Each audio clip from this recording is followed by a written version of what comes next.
verse 1. Come on, Ed. Come on. Luke chapter 10. Begin reading at verse 1. I'm reading from the New Living Translation, so it may read a little differently than yours. Luke chapter 10, verse 1 says it like this.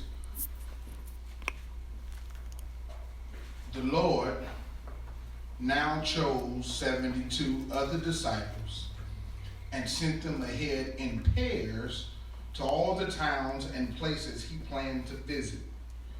These were his instructions to them.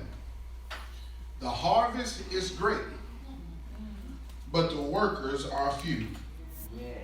So pray to the Lord who is in charge of the harvest. Ask him to send more workers into his fields. Verse 2, the harvest is great, but the workers are few.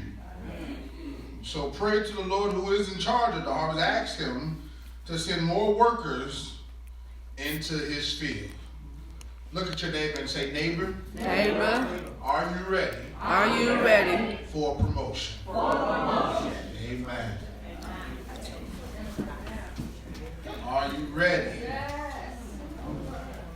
for a promotion? Brothers and sisters, I found out in these short 34 years of life, there is a huge difference between a job and a career. Amen. I've worked plenty of jobs. I've had numerous jobs, D. Williams, but in fact, in retrospect, I've really only had one career. When you look at job versus the career debate, you realize that there are some key differences between jobs and careers. Number one, a job is something that is short term, where a career is often long term. A job has low career growth, where a career has high professional growth. A job is all about collecting money, where a career is about collecting experience. A job we go to and we do the bare minimum, but a career we go above and beyond. Oftentimes at a job, you leave work angry. But when you leave your career, you leave work happy.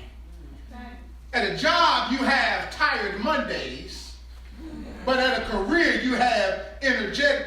I don't know about that one. That might be a lie, but that's a whole other story. Got tired Mondays, but a career, you have energetic Mondays.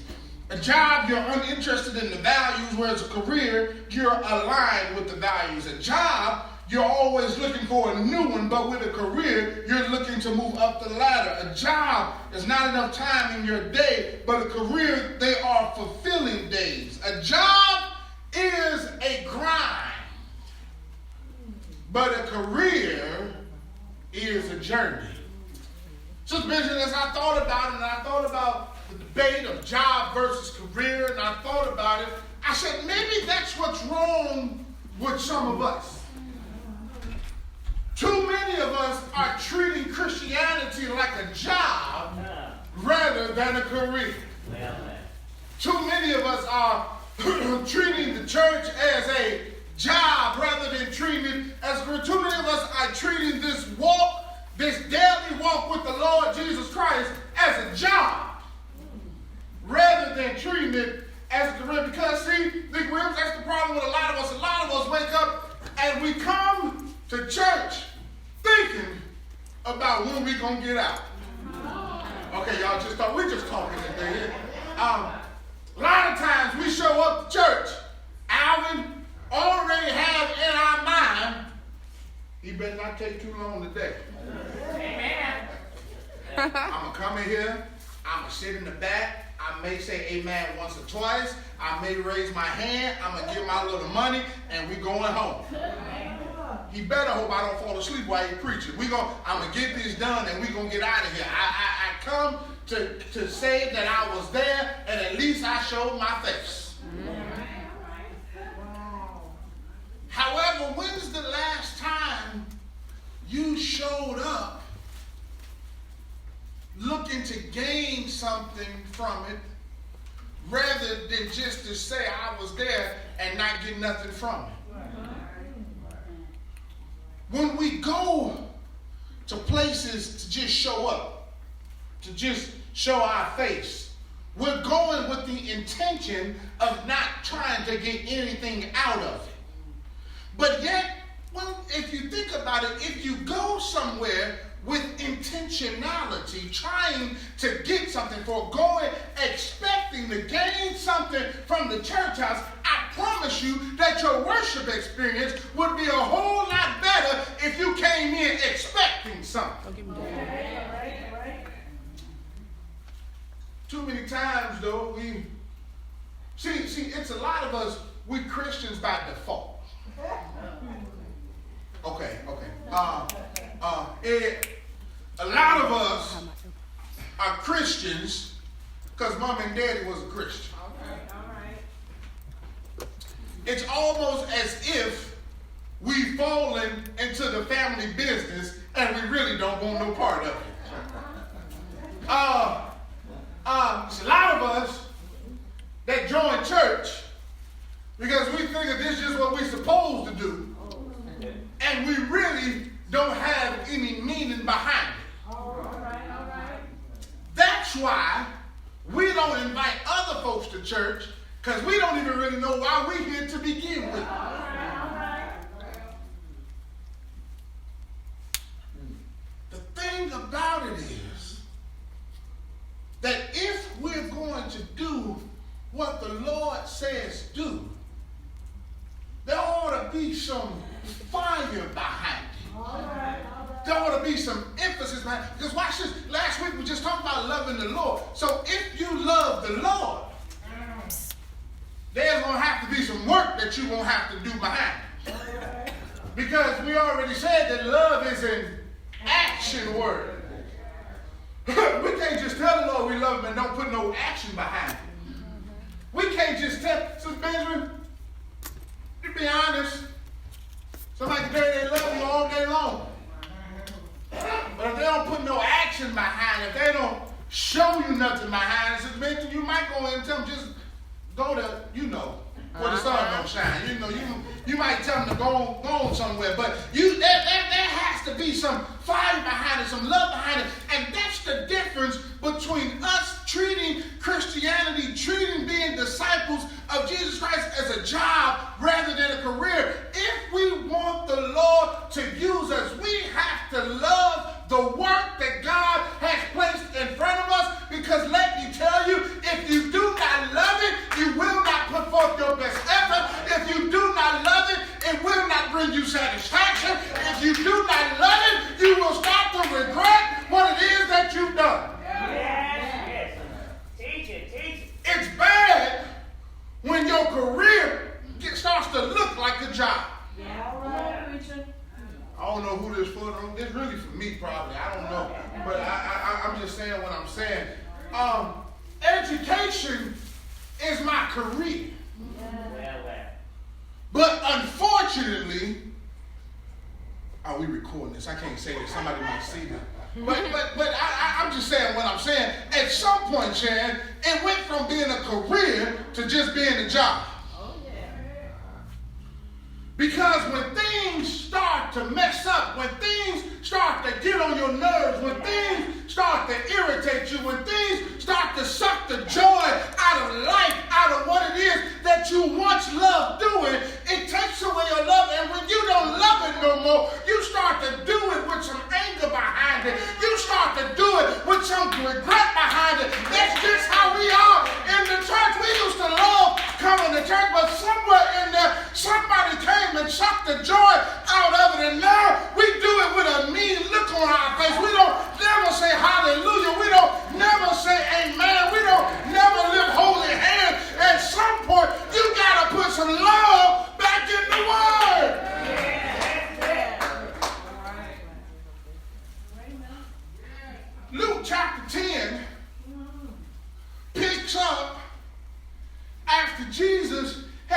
spoken to his disciples. Yeah. Go back to Luke chapter 9. Jesus has the 12, and he sends the 12 out. And only as he sends the 12 out, he then feeds the 5,000.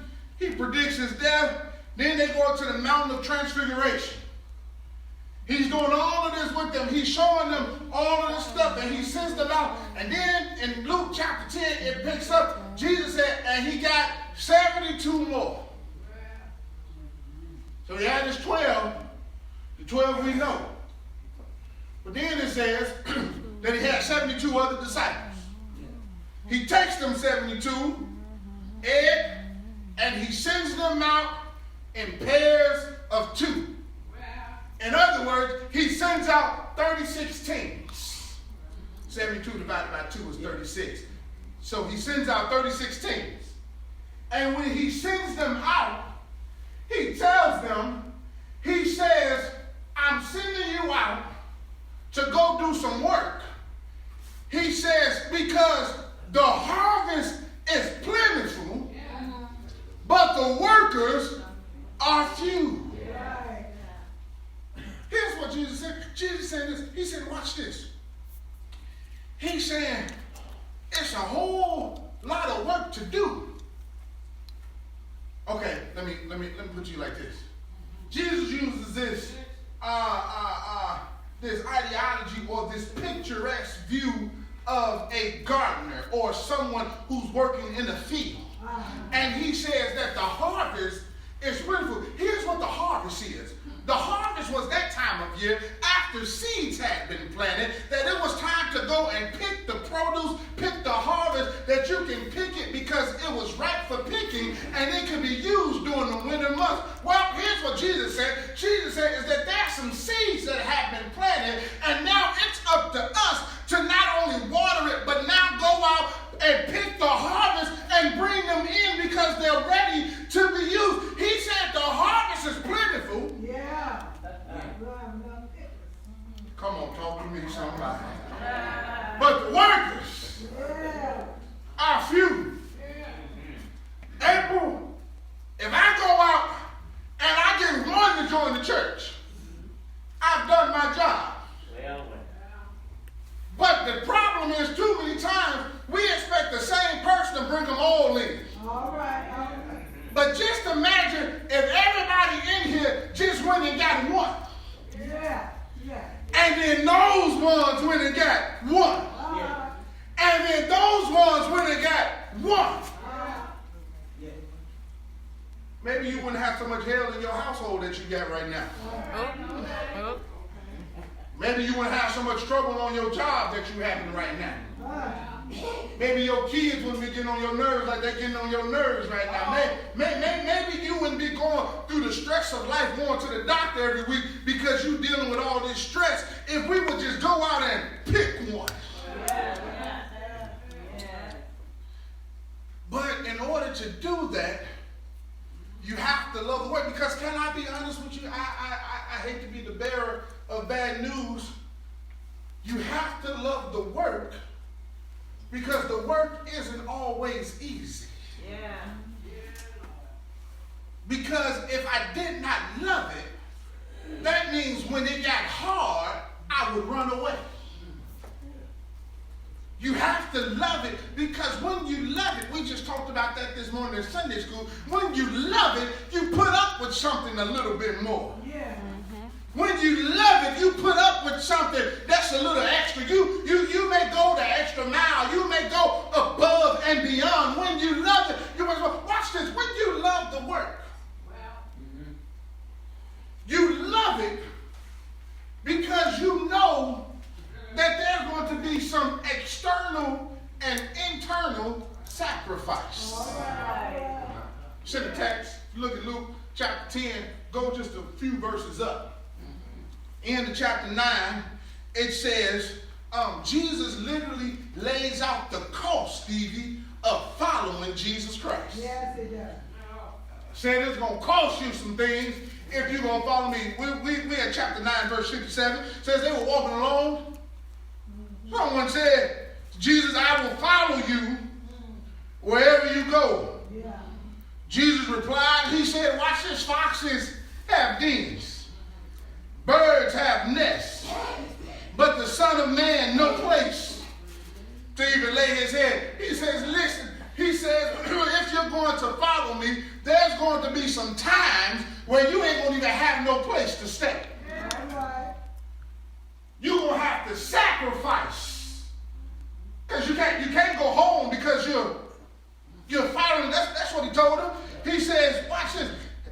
The man said, okay, I agree, but let me go home real quick and bury my father.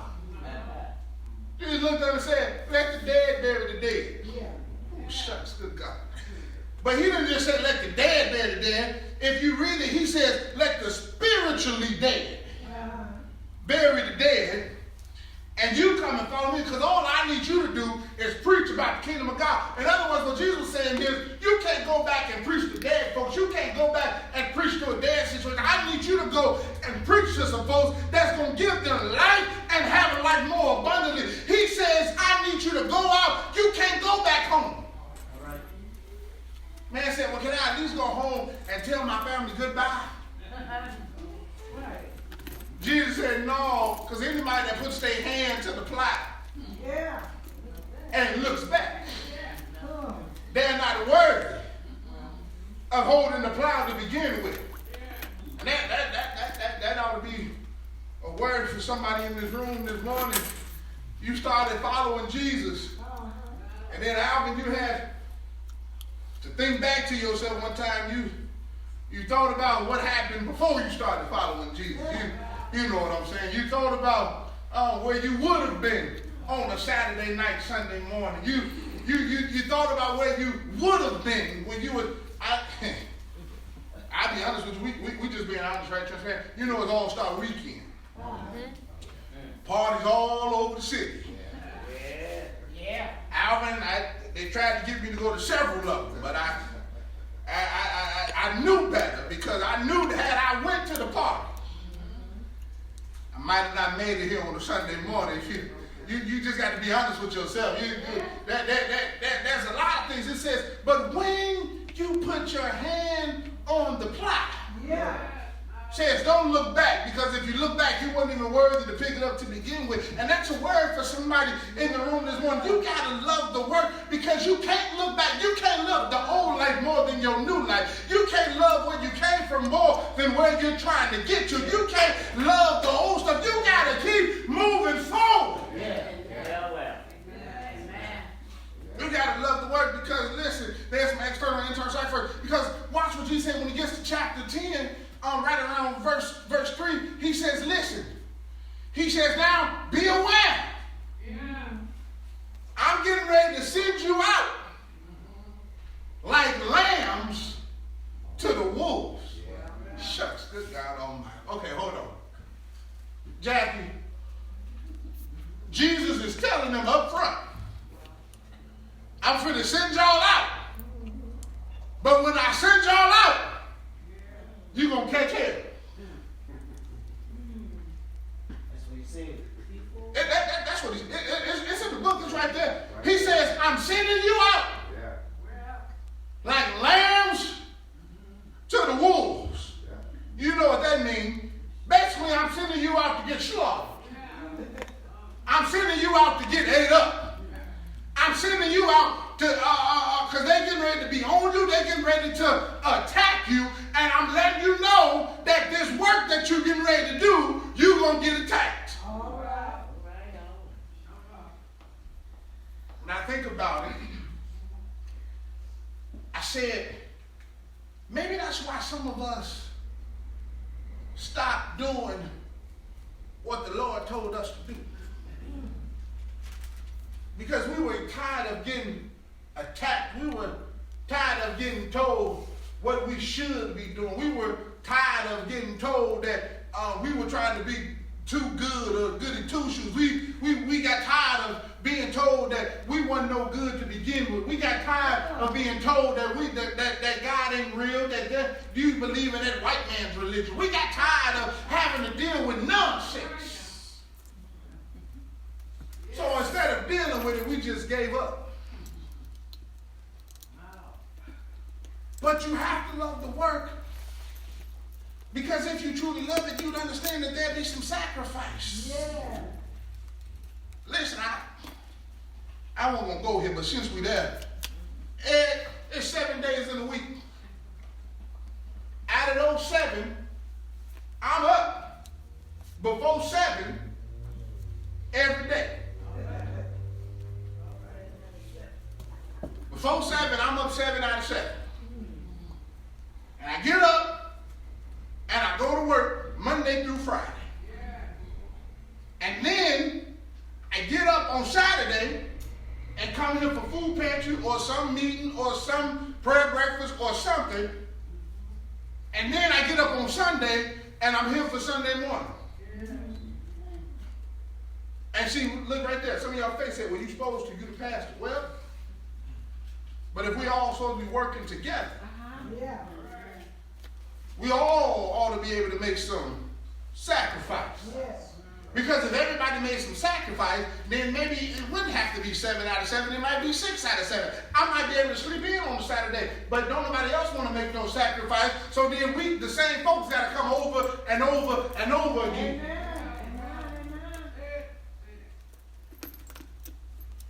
When you love the work, Yeah. you make some sacrifices because you understand that it takes sacrifice to get the work done. Not only do I need to love the work because there's external and internal sacrifice, but I need to love the work because oftentimes there is no external satisfaction. All right. Write that down. A lot of times there is no external fact. External means outside. In just in case I didn't make that clear. External, outside, internal, inside. A lot of times there's no external fact. Look at what Jesus says to them. He says, go out and get ready to send you out like lambs to the wolves. He says, now watch this. Don't take no money with you. Don't take no traveler's bag, no extra pair of sandals, and don't stop to greet nobody on the road. Whenever you enter somebody's house, say, may God's peace be on this house. If those who live there are peaceful, the blessings will stand and peace will come back to you. He says, but if not, keep moving.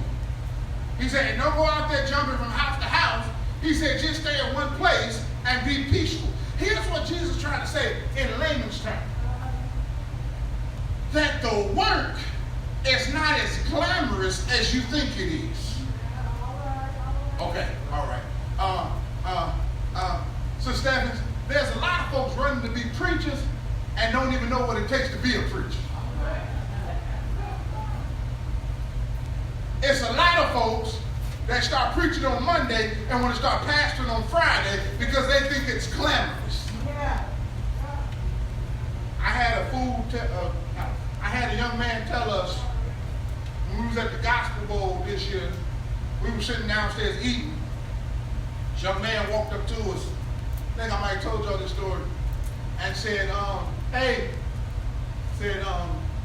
I'm looking for a church. Me and Pastor Henderson was sitting there and we looked at him and said, look for a church. Now, what you mean look for a church? So I'm looking for a church to pastor. Looked at him and he said, okay. And then here's what got me. Here's where I knew that he was misguided. He looked at Pastor Henderson. He said, can I borrow $1? I want to get a pop out the machine. Henderson gave it to him. He said, I got a couple of dollars. And he said, I guess you could have one. And the young man looked at him, young preacher, he looked at him and said, oh man, y'all get paid on Sunday.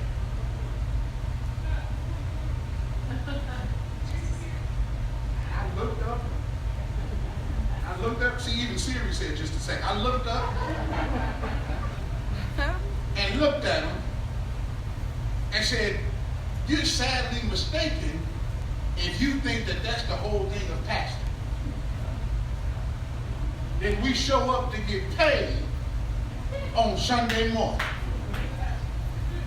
Because Ed, if I was showing up because I got paid on Sunday mornings, I would have stopped showing up a long time ago. Dad would have stopped showing up 15 years ago. If that's why we show up. But see, that's the problem. A lot of folks, they want to get into this life of this world because they think it's so glamorous. They see you on anniversary, but they don't see you Monday through Saturday when you're crying late in the midnight hour. They don't see when you're struggling trying to run hospital to hospital. They don't see when you're trying to do the work, but you do it simply because you love it. But that's why a lot of us stop working. A lot of us stop working. A lot of us stop doing God's work is because we wasn't getting the recognition that we thought that we ought to get. You know, there's been some folks that you done sat next to in church. Lord, please don't let the pastor forget and not call their name. Lord, please don't let the person up front forget to acknowledge them. Please don't let whoever in charge forget to acknowledge them for the little work that they did. Because then they start, can't believe they didn't acknowledge me all the work I done did for this. Can't believe they didn't acknowledge me all the money I done put into this. You know, I ain't gonna do nothing else no more. I ain't gonna never do it again. That's folks that's doing it for recognition and not doing it because they love it.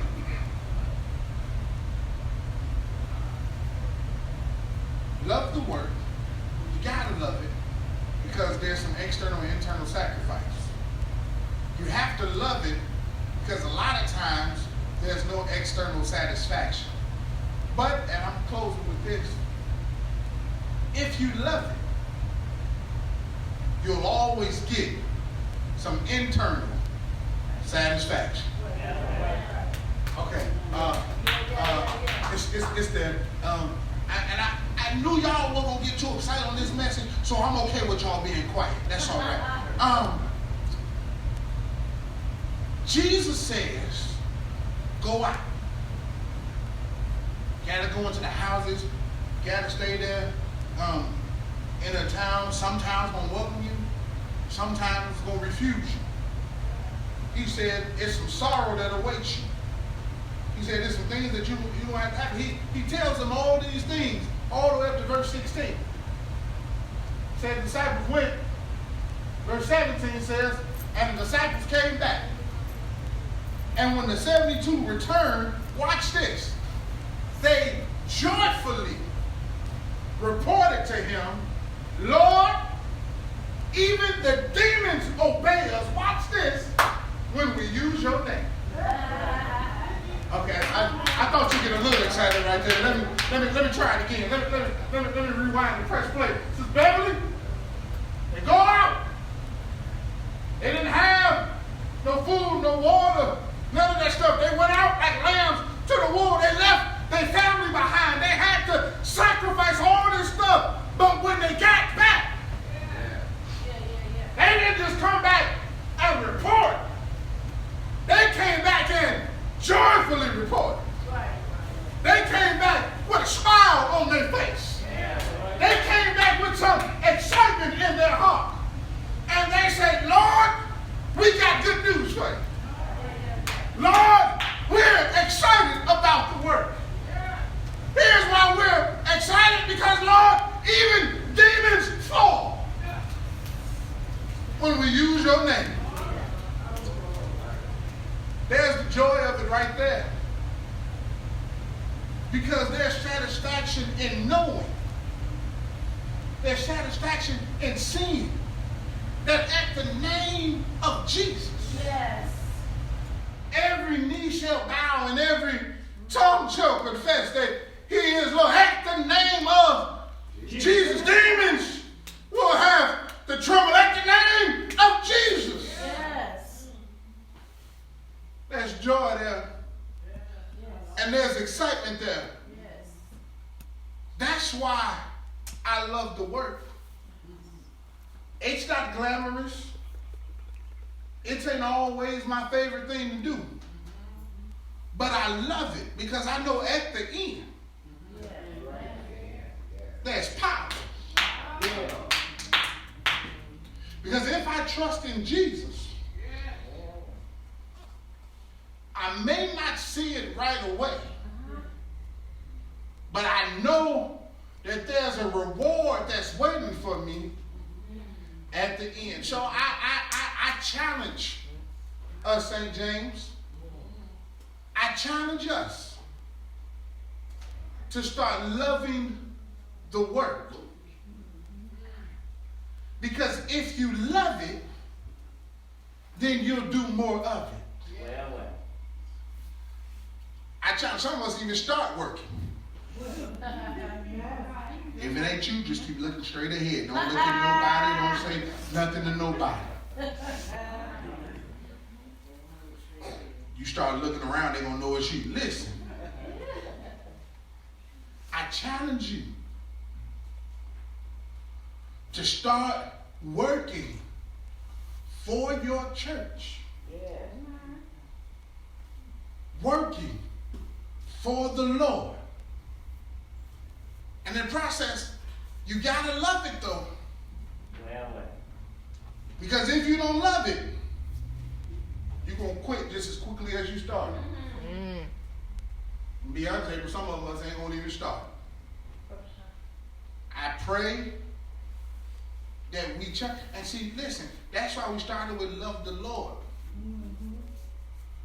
Because if you don't love the Lord, you can't love the work. So here's the thing, and I'm done. Doors of the church open. Watch this. You can't be ready for a promotion and not willing to do the things that comes with the promotion. Come on now. It's a lot of folks that got promoted to manager still trying to do the work of an hourly employee. Yeah. You can't be salaried acting like you hourly. And then, can I tell you this?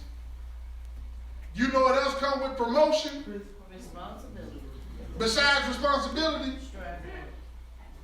you get a raise too. And that raise, sometimes it may be $1 an hour, sometimes it may be 50 cents an hour. You never know. But a raise in God's house is better than all the riches in the world. Are you ready for a promotion? Because if you're not ready for a promotion, keep doing what you're doing. But if you are, you ought to just tell the Lord to use you. Lord, use me in thy service. Use me. I'm ready to offer up a sacrifice unto you. Is there one? Is there one?